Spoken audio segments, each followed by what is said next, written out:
ડભોઈ તાલુકાના વઢવાણા તળાવ અને વેટલેન્ડ એરિયામાં શુક્રવારે સવારથી પક્ષીઓની હાથ ધરાયેલી ગણતરીકારોના પ્રાથમિક અંદાજ મુજબ આ વર્ષે આ સમયે પક્ષીઓની સંખ્યામાં નોંધપાત્ર ઘટાડો હોવાનું મત તેમણે વ્યક્ત કર્યું।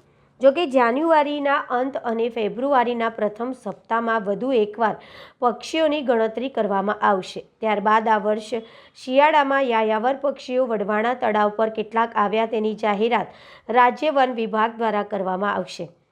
ડભોઈ તાલુકાના વઢવાણા સિંચાઈ તળાવ અને વેટલેન્ડ એરિયામાં શુક્રવારે સવારથી પક્ષીઓની ગણતરી કરવામાં આવી હતી। સૂર્યાસ્ત સુધીની પક્ષીઓની ગણતરી કરવામાં આવી હતી।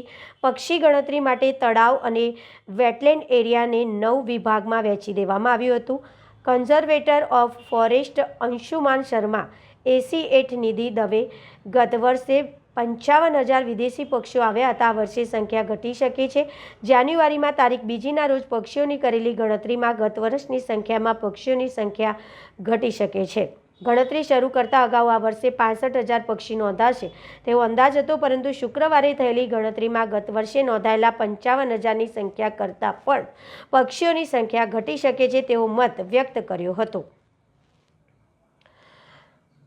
વેટલેન્ડ એરિયા કાદવવાળો એરિયામાં પણ પાણી સ્તરના લીધે પક્ષીઓ ઓછા દેખાયા હતા।